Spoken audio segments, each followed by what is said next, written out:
So I've been talking for a while about this new segment that I wanted to do on my channel, and I decided, why keep waiting? Let's just do it! What I'm gonna be doing is top 5 lists on something.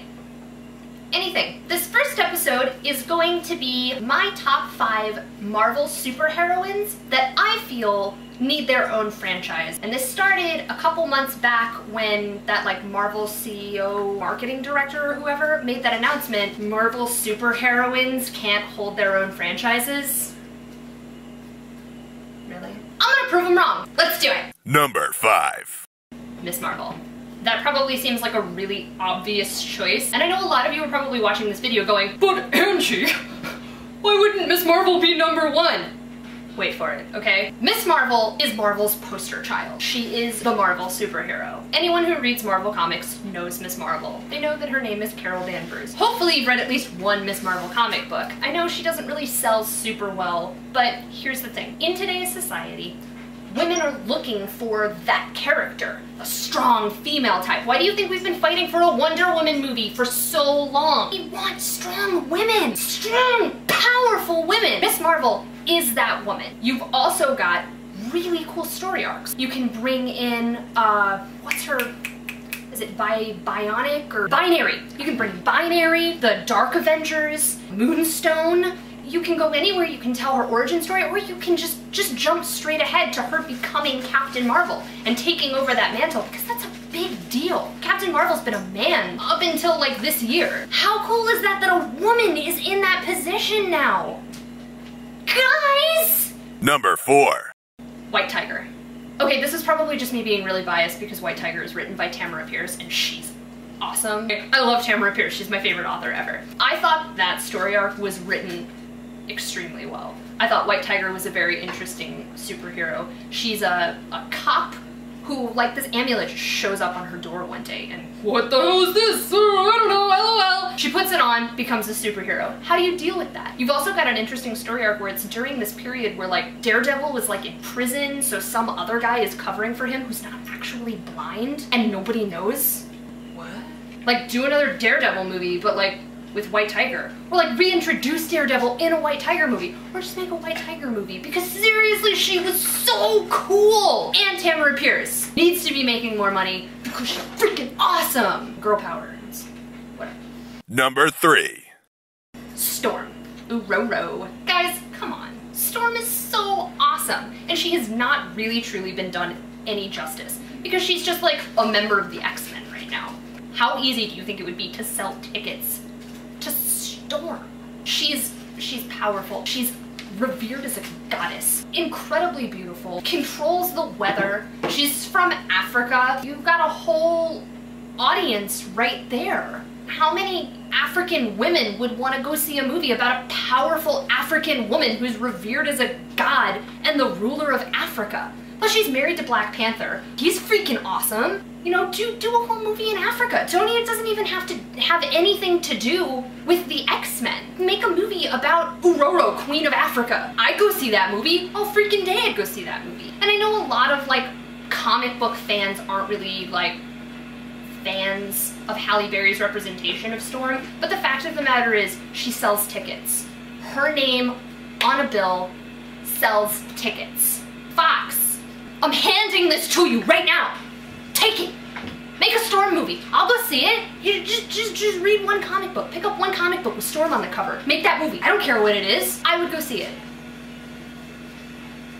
Number 2. Black Widow.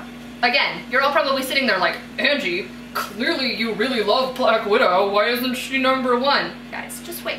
Just wait. Black Widow is obviously selling tickets right now. She's become a household name. ScarJo is doing pretty well in the job.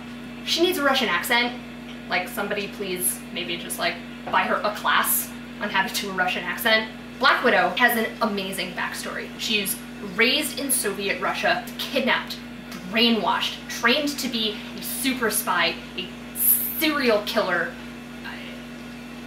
take down the Avengers. Do her origin story. Tell the story of how she started out as a villain and became a good guy. How she actually actually fell in love with Hawkeye. How she tried to join the Avengers and got denied because she started out as a villain. Tell the story of how she got her final suit fighting Spider-Man. There's Spider-Man in the movie. Marvel's about to maybe get the rights to Spider-Man. Guys, come on! It'd be awesome. Plus, she's a super spy, okay? It's Black Widow. It doesn't need to be Captain America. It should be James Bond with tits. Who doesn't want to watch that movie? I do. Number 1. Hellcat. What, you ask? Who, you ask? Why, you ask? Because she's perfect. Think about this from a marketing standpoint. Hellcat, Patsy Walker, was introduced in Marvel Comics in a teen romance series. She wasn't originally a superhero. She was relatable to young teen girls who bought Archie comics. That was their audience. What's the audience? Filmmakers and the people that are releasing comic book movies are trying to get to come to the movies. The Twilight crowd. The girls that back then would have read teen romance comic books. She's perfect. Later in her career, Patsy became the assistant to Hank McCoy, who you all probably know a little better as the Beast. What? What is that meta twisty stuff? What's going on? Did you know Patsy's mother, Dorothy? I think it's Dorothy. Don't quote me on that. Dorothy was the author of the Patsy comic books in the Marvel Universe. What is that meta stuff? This fictional character was the author of a fictional comic book series that was an actual comic book series, but within the Marvel Universe, it was a comic book series written by this woman who was the mother of this character, who the series is based on. What is all that meta fourth wall breaking? I mean, like, how popular is that stuff right now? You know, I'm sure there's other franchises out there that people have been wanting to see that are kind of... Anyway, Patsy decides, living in this world of superheroes, she wants to be a superhero. She wants powers. She wants to be strong and defend herself and the people that she loves. So she asks Beast, what can I do? And winds up getting this retired superheroine, the Cat's old suit, which is a power-enhancing suit that makes her strong. Are you seeing this now? This is exactly what young teenage girl audiences are looking for. Hellcat, Patsy could be anybody. She's every girl. She's you, she's me, she's that girl down the street, she's the little girl outside playing. She could be anybody. And that's exactly what people want. It's why Twilight sold so well. Because Bella was every girl. She was someone that everyone could relate to and got what everyone wanted. Someone that loved her. I mean, like, torturously and in a really bad way, but like, let's give them a role model that you can actually be proud to call a role model. Why not Hellcat? Plus, I mean, you can do tie-ins with Beast and X-Men. She gets invited to join the Avengers. She's like best friends with Firestar. Like, come on, guys. Let's throw some cool role models out there. That's my vote. I don't know about you guys. Guys, I sat through this entire video, I didn't even realize I'm wearing a Wonder Woman shirt. That's DC, that doesn't even make sense. Thanks for watching my video, guys. If you enjoyed it, let me know. If you've got suggestions for other topics I could do top 5s on, let me know. If you'd like to see a good representation of the Black Widow, at least in my opinion, check out High Hit. I'll give you guys a little... Check it out! High Hit's awesome, and I love it. Thanks for watching, and I'll see you next week with another top 5.